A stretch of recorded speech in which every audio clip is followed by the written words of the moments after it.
আসসালামু আলাইকুম, কেমন আছেন সবাই?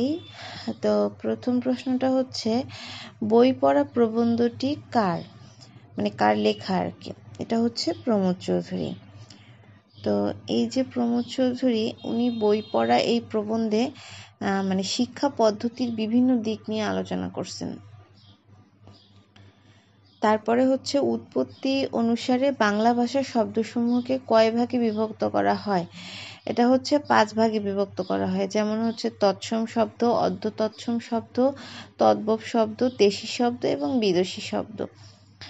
তারপরে বলা আছে যে দ্বীপ এর ব্যাসবাক্য কি? দ্বীপ এর ব্যাসবাক্য হচ্ছে 2 দিকে অব-4। ব্যাসবাক্যটা কি? ব্যাসবাক্যটা হচ্ছে যে সমাসের অর্থ প্রকাশ করার জন্য যে বাক্য বা বাক্যাংশ ব্যবহৃত হয় তাকে ব্যাসবাক্য বলে। যেমন ধরেন, এই যেমন লেখা আছে যে বিলাত হতে, যেমন ধরেন এরকম যে বিলাত হতে ফেরত, বিলাত ফেরত। এখানে এই যে বিলাত হতে ফেরত, হ্যাঁ, এই শব্দটা হচ্ছে ব্যাসবাক্য। আর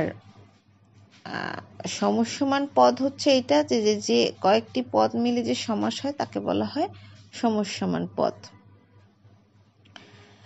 তারপরে হচ্ছে ঠাকুমার ঝুলি কি জাতীয় রচনার সংকলন? হ্যাঁ, এটা হচ্ছে রূপকথা। তো এই ঠাকুমার ঝুলি, এটার লেখক হচ্ছেন দক্ষিণারঞ্জন মিত্র মজুমদার।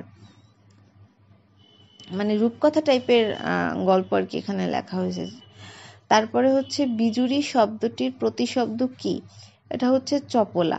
তো এই চপলা শব্দটাও একটু আমার কেমন যেন বোঝা যায় না ঠিক। মানে বিজুরি শব্দটা হচ্ছে এরকম, যেমন আকাশে মুহূর্তের জন্য দেখা যাওয়া মানে প্রকাশ, যা মেঘে বিদ্যুৎ শক্তির সঞ্চারের কারণে হয়। মানে আকাশে যে বিদ্যুৎ চমকানোর সময় যে মুহূর্তের জন্য, অল্প সময়ের জন্য যেটা দেখা যায় আর কি, ওইটাই হচ্ছে বিজুরি।